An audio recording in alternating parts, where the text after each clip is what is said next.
Hello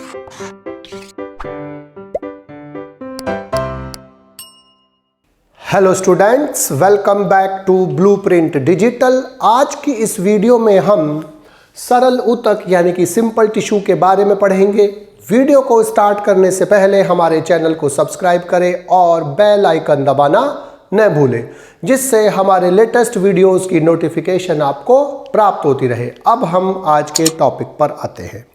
सरल ऊतक यानी कि सिंपल टिश्यू वह टिश्यू जिसमें समान प्रकार की सेल्स पाई जाती हैं, यानी कि वह टिश्यू, वह स्थायी ऊतक जिसमें एक ही प्रकार की सेल्स उपस्थित होती है, समान प्रकार की सेल्स होती हैं, भिन्न भिन्न प्रकार की सेल्स उपस्थित नहीं होती हैं, सरल ऊतक कहलाता है। सरल ऊतक मुख्यतः तीन प्रकार का होता है: मृदूतक यानी कि पैरेन्काइमा, स्थूल कोण ऊतक यानी कि कोलेनकाइमा और दृढ़ोतक यानी कि स्क्लेरेन्काइमा। पैरेन्काइमा भरण ऊतक के रूप में बॉडी के अधिकांश भाग में पाया था। पादप बॉडी के अधिकांश भाग में पैरेन्काइमा टिश्यू पाया जाता है और ये बॉडी के विभिन्न भागों में उपस्थित होता है और उनमें वहाँ भरण ऊतक की तरह, यानी कि जो टिश्यू उसको भरता है उसकी तरह काम करता है। और इसका प्रमुख कार्य है भोज्य पदार्थों तथा अन्य पदार्थों का संग्रह करना होता है, संचरण स्टोर करना होता है। कोलेनकाइमा टिश्यू विशेष जगह पर उपस्थित होता है, अर्थात ये यूनिवर्सल टिश्यू नहीं होता है और इसका प्रमुख कार्य पादपों के विभिन्न अंगों को यांत्रिक सहारा देना होता है। लेकिन यह यांत्रिक सहारा लचीलेपन के साथ दिया जाता है, अर्थात फ्लेक्सिबिलिटी के साथ दिया जाता है, जिससे माना पेट्यूल में ये उपस्थित होता है, पर्णवृंत में उपस्थित होता है, तो ये जब हवा चलती है तो उसको मजबूती भी मिलती है, लेकिन फ्लेक्सिबिलिटी होने के कारण जब लीफ हिलती है तो वो टूट कर गिरती नहीं है। तो इसका प्रमुख कार्य यांत्रिक सहारा देना होता है, लेकिन लचीलेपन के साथ देना होता है, फ्लेक्सिबिलिटी के साथ देना होता है। स्क्लेरेन्काइमा यानी कि दृढ़ोतक का जो काम है वो भी यांत्रिक सहारा होता है। ये मृत लिग्निन युक्त सेल से बना होता है और इसका प्रमुख कार्य यांत्रिक सहारा देना होता है। पादप के विभिन्न भागों को, पादप को यांत्रिक सहारा देना होता है, लेकिन यह सहारा फ्लेक्सिबिलिटी के साथ नहीं होता, यह लचीलेपन के साथ नहीं होता। यह यांत्रिक सहारा, यह मजबूती जो मिलती है उसको वो कठोरता के साथ मिलती है, दृढ़ता के साथ मिलती है, अर्थात यहाँ पर रिजिडिटी भी होती है, कठोरता भी होती है और मजबूती मिलती है। लेकिन यहाँ पर जो मजबूती मिलती है, यांत्रिक सहारा मिलता है, वो लचीलेपन के यानी कि फ्लेक्सिबिलिटी के साथ मिलता है। अब हम इनके जो लक्षण हैं, इनके जो कैरेक्टर्स हैं, इनके जो कार्य हैं, वो हम इनके अंतर के रूप में पढ़ेंगे या इनके कंपैरिजन के रूप में पढ़ेंगे, जिससे दोनों काम हो जाते हैं, हमारा अंतर भी हो जाता है और इनके हमारे लक्षण भी याद होते हैं। सबसे पहला है कैरेक्टर जीवित या मृत। जो ये सेल्स होती हैं दोनों, ये लिविंग होती हैं, अर्थात ये जीवित सेल्स हैं। तो पैरेन्काइमा जीवित सेल्स, लिविंग ये भी जीवित सेल्स है, लेकिन यहां पर परिपक्व कोशिकाएं मृत होती हैं। शुरू में उनमें न्यूक्लियस होता है, लेकिन धीमे धीमे वो खत्म हो जाता है। दूसरा, सेल्स की कोशाभित्ति पर जमाव। इसकी जो कोशिका भित्ति होती है, कोशाभित्ति सेल्यूलोज से बनी होती है और सेलुलोज की भित्ति के ऊपर कोई भी सेकेंडरी डिपोजिशन नहीं होता, अर्थात उसके ऊपर किसी भी चीज का जमाव नहीं होता, पतली होती है इसलिए। तो पतली सेलुलोज से बनी होती है और ये जो भित्ति कैसी होती है, पतली होती है। लेकिन यहां पर जो कोलेनकाइमा सेल्स है, यहां पर जो किनारे होते हैं वहां पर पैक्टिन एकत्र होने के कारण वहां पर स्थूलन हो जाते हैं। तो जो ये भी सेलुलोज की ही बनी होती है, लेकिन किनारों पर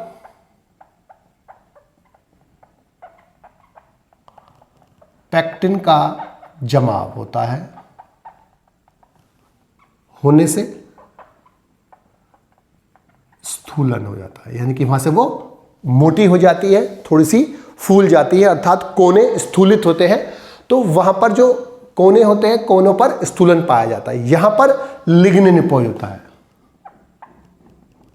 लिग्निन का जमाव होता है,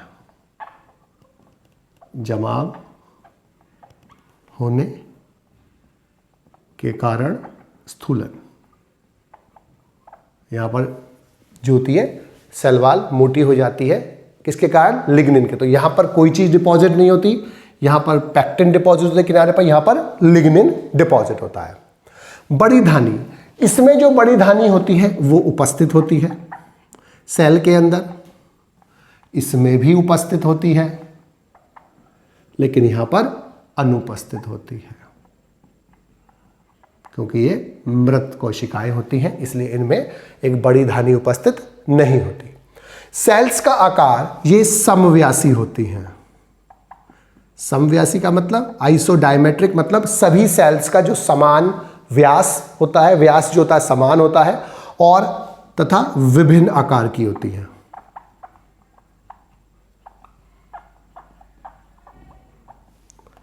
विभिन्न आकार की होती है। ये जो सेल्स होती है ये भी समव्यासी होती हैं, लेकिन ये एक तो गोलाकार होती हैं, यानी कि स्फेरिकल होती हैं, गोल होती हैं, अंडाकार यानी कि ओवल, अथवा बहुभुजीय होती है। इसकी जो सेल्स होती हैं ये लगभग समव्यासी होती हैं,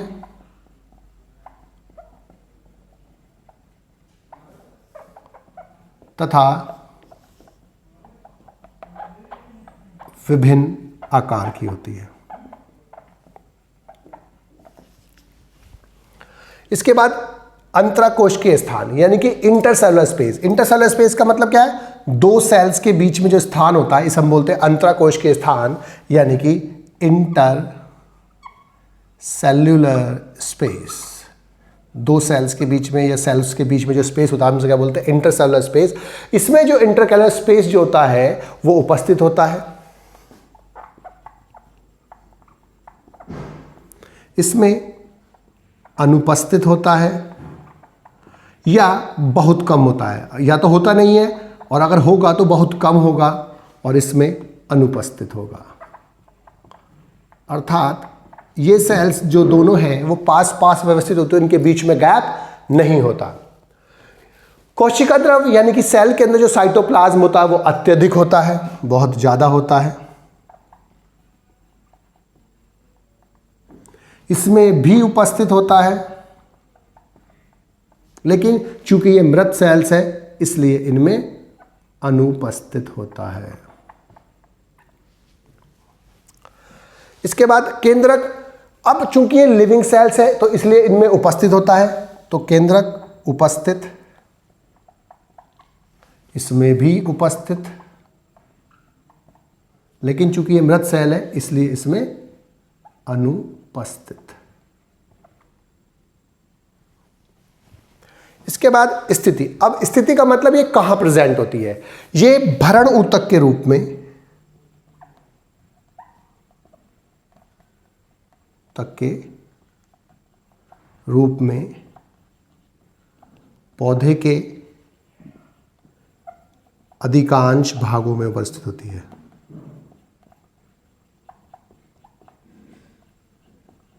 अधिकांश भाग जो होता है प्लांट का वो किससे बना होता है? पैरेन्काइमा से बना होता है। इसके बाद जो स्थूल कोण ऊतक है ये बेसिकली 3 जगह पाया जाता है। कहाँ कहाँ? द्विबीजपत्री जो पौधों की जो पत्तियों के पर्णवृंत में, यानी कि पौधों की पर्णवृंत यानी कि पेटियोल में, लेमिना में यानी कि जो उसका फलक होता है जिसमें बाहर जो लीफ का मेन पार्ट होता है उसमें, और तने के द्विबीजपत्री तने के हाइपोडर्मिस में। सबसे बाहर वाली लेयर होती है एपिडर्मिस और उसके नीचे जो लेयर होती है उसे हम बोलते हैं हाइपोडर्मिस, यानी कि अधस्त्वचा। अधस्त्वचा यानी कि हाइपोडर्मिस में। तो एक तो पेटियोल में उपस्थित होती है, एक लेमिना में होती है और एक हाइपोडर्मिस में होती है। ये जो होती है ये अनेक जगह प्रेजेंट होती है। एक तो ये वाली जो हाइपोडर्मिस में प्रेजेंट होती है ये तने की। इसके अलावा ये जो होता है जाइलम और फ्लोएम में प्रेजेंट होती है,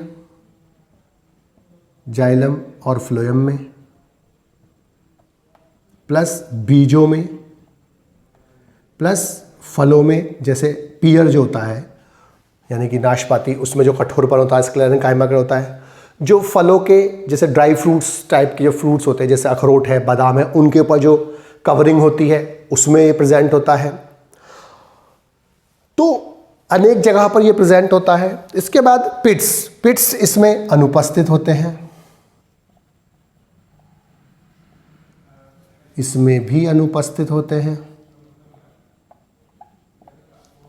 और इसमें उपस्थित होते हैं। लेकिन पिट्स होते क्या है, गर्त होते क्या है? पिट्स क्या है? अनलिग्निफाइड एरियाज है लिग्निफाइड वाल पर, यानी कि लिग्निन युक्त वाल पर ऐसे स्थान जहां पर लिग्निन का डिपोजिशन नहीं होता है, उस पर्टिकुलर स्थान को हम क्या बोलते हैं? पिट बोलते हैं। जैसे अगर ये सेल वाल है, अगर इस सेल वाल पर अब लिग्निन डिपॉजिट हो रहा है, लेकिन लिग्निन का डिपोजिशन ऐसा हो रहा है,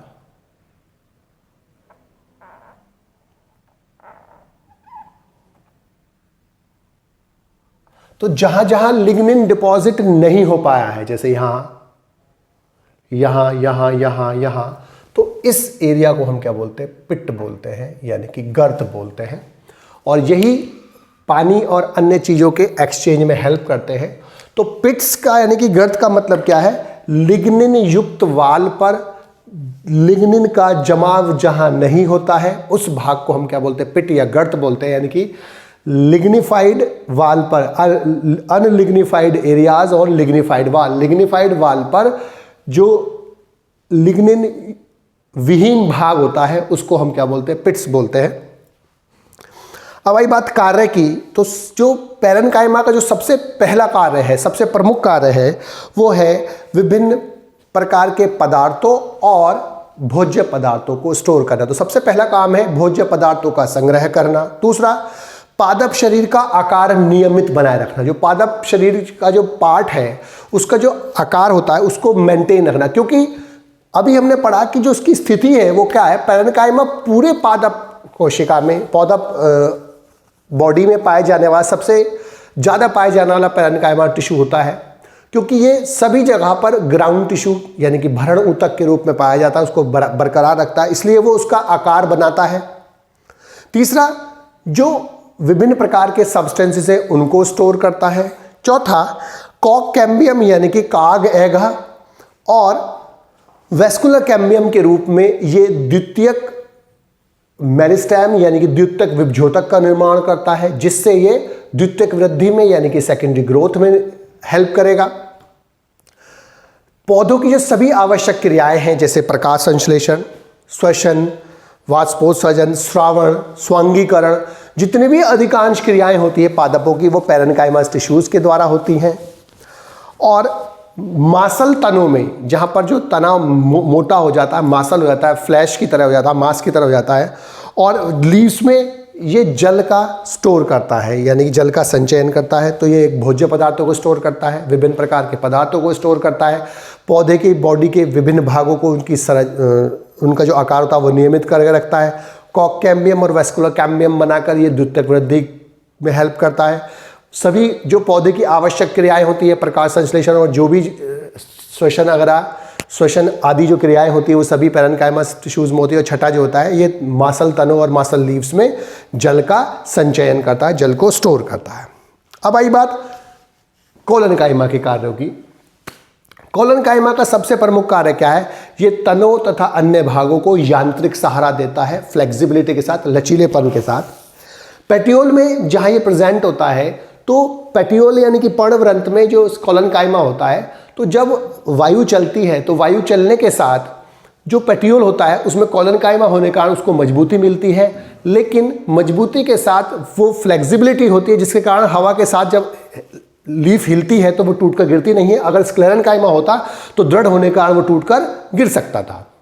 इसके अलावा जो लेमिना होता है, उस लेमिना में कोलेनकाइमा होता है तो वो भी उसको वहाँ मजबूती देता है, और जब वो एयर में हिलती है तो वो फटती नहीं है लीव्स। इसके अलावा कुछ स्थूल कोण ऊतक यानी कि कोलेनकाइमा टिश्यूज जो होते हैं वो प्रकाश संश्लेषण भी कर सकते हैं, और ये भोज्य पदार्थ एवं जल का संग्रह भी कर सकते हैं। अब आई बात इनकी। दृढ़ ऊतक यानी कि स्क्लेरेन्काइमा का सबसे प्रमुख कार्य क्या है? ये पौधे के विभिन्न भागों को दृढ़ता के साथ, कठोरता के साथ, रिजिडिटी के साथ यांत्रिक सहारा प्रदान करता है, मजबूती देता है। दूसरा, मरुस्थलीय पादपों में जहां पर पानी की कमी होती है, पानी की कमी में जो पौधे उगते हैं हम उन्हें मरुस्थलीय पौधे कहते हैं। तो मरुस्थलीय पौधों में पानी की वैसे ही कमी होती है, तो इसलिए वहां पर वाष्पोत्सर्जन को कम करने के लिए यहां पर यह स्क्लेरेन्काइमा अधिक होता है, पैरेन्काइमा कम होता है। स्क्लेरेन्काइमा अधिक होने से फायदा क्या हुआ कि स्क्लेरेन्काइमा टिश्यू जो होते हैं डेड होते हैं और उनसे वाष्पोत्सर्जन नहीं होता है, पानी का लॉस नहीं होता है, जिससे पानी की कमी में पौधे का रहना आसान हो जाता है। तीसरा, पौधे में जो वायु गति और अन्य रेजिस्टेंस होते हैं, प्रतिरोध होते हैं, उसके प्रति पौधों को ये दृढ़ता प्रदान करता है, जिससे पौधे और पौधे के भाग जो होते हैं सुरक्षित रहते हैं। और इनके जो फाइबर्स होते हैं, रेशे जो होते हैं, वो चटाई बनाने में, रस्सी बनाने में, सुतली बनाने में, गद्दे बनाने आदि में प्रयुक्त होते हैं। तो सरल ऊतक, अब हम दोबारा से समराइज करेंगे। सरल ऊतक, सिंपल ऊतक, वह ऊतक जो एक ही प्रकार की सेल से बना होता है, भिन्न भिन्न प्रकार की सेल से बने होता है, वो सरल ऊतक कहलाता है। 3 प्रकार का होता है, पैरेन्काइमा, कोलेन्काइमा, स्क्लेरेन्काइमा, यानी कि मृदु ऊतक, स्थूल कोण ऊतक और दृढ़ ऊतक।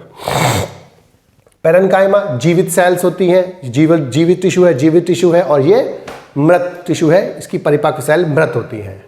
कोशिका भित्ति पर सेलुलोज की बनी होती है, लेकिन उस पर कोई भी डिपोजिशन नहीं होता, जमाव नहीं होता है। यहाँ पर किनारों पर पैक्टिन का जमाव होता है, जिससे कोने जो होते हैं वो स्थूलित हो जाते हैं, स्थूलन होता है उनमें। और यहाँ पर लिग्निन का जमाव होने से यहाँ स्थूलन होता है। बड़ी धानी इसमें उपस्थित होती है, इसमें भी उपस्थित होती है और इसमें अनुपस्थित होती है। सेल का आकार ये समव्यासी होती है और विभिन्न आकार की होती हैं, ये भी समव्यासी होती हैं। और ये गोलाकार, अंडाकार अथवा बहुभुजीय होती हैं, ये लगभग समव्यासी होती है और विभिन्न आकार की होती हैं। अंतरकोश के स्थान यानी कि इंटरसेलुलर स्पेस, दो सेल्स के बीच में जो स्पेस होता है, यहाँ पर उपस्थित होता है, यहाँ पर अनुपस्थित होता है, या बहुत कम होता है, यहाँ पर भी अनुपस्थित होता है। अर्थात ये पास पास लगी सेल होती है, थोड़ी दूर दूर लगी हुई सेल होती है। कोशिका द्रव इसमें अत्यधिक होता है, यहाँ पर उपस्थित होता है, यहाँ पर अनुपस्थित होता है, क्योंकि ये मृत सेल है। केंद्रक इसमें उपस्थित होता है, इसमें भी उपस्थित होता है, यहाँ पर अनुपस्थित होता है। स्थिति ये भ्रण ऊतक के रूप में पौधे के अधिकांश भागों में पाई जाती है। ये बेसिकली 3 जगह पाई जाती है, पर्णवृंत में, लेमिना में और हाइपोडर्मिस ऑफ स्टेम में।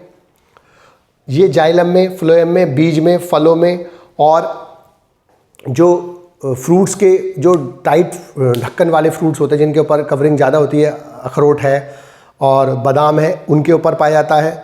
इसके अलावा ये फलों में भी पाया जाता है। और इसके कार्य जो होते हैं, ये सबसे पहले भोज्य पदार्थों का संग्रह करता है, विभिन्न प्रकार के पदार्थों का संचय करता है और शरीर के आकार को बरकरार रखता है बॉडी के। पौधे के सभी आवश्यक कार्य इसी के द्वारा संपन्न होते हैं। कॉक कैम्बियम और वैस्कुलर कैम्बियम बनाकर ये द्वितीयक वृद्धि में हेल्प करता है और मासल तने और मासल लीव्स में ये जल का संग्रह करता है। कोलेन्काइमा में जो द्विबीजपत्री पौधे हैं उनको ये यांत्रिक सहारा देता है हाइपोडर्मिस के रूप में। पर्णवृंत पर ये उसको सहारा देता है, मजबूती देता है, लेकिन फ्लेक्सिबिलिटी के साथ देता है, जिससे वायु और अन्य झटकों से लीव्स की सुरक्षा होती है। कुछ स्थूल कोण ऊतक प्रकाश संश्लेषण की क्रिया भी करते हैं और कुछ कोलेन्काइमा टिश्यू जो होते हैं भोजन एवं जल का संग्रह भी करते हैं। स्क्लेरेन्काइमा टिश्यू का पहला काम क्या होता है? दृढ़ता के साथ पौधे के विभिन्न भागों पर पौधों को दृढ़ता प्रदान करना, मजबूती प्रदान करना, मैकेनिकल सपोर्ट, यांत्रिक सहारा देना। मरूदभित पौधों में ज़्यादा पाए जाते हैं, जिससे वहाँ पर वाष्पोत्सर्जन के कारण जो पानी का लॉस होता है उसकी कमी हो जाती है, क्योंकि ये डेड सेल्स होती है। पौधे वायु की गति और अन्य प्रतिरोधों के प्रति मजबूत होते हैं, जिनसे वो आसानी से टूटते नहीं हैं, गिरते नहीं हैं। और चौथा, इनकी जो फाइबर्स होते हैं वो रस्सी, सुतली, गद्दे और अन्य उत्पाद बनाने में प्रयुक्त होते हैं। बच्चों, आज की इस वीडियो में बस हम इतना ही पढ़ेंगे। हमारी इस वीडियो को आप लाइक करें और अपने दोस्तों के साथ शेयर करें। यदि आपका कोई डाउट है तो आप हमें कमेंट करके बता सकते हैं। इस अध्याय को और अच्छे से पढ़ने और समझने के लिए आप चित्रा प्रकाशन की बुक एक्टिव जीव विज्ञान की सहायता भी ले सकते हैं।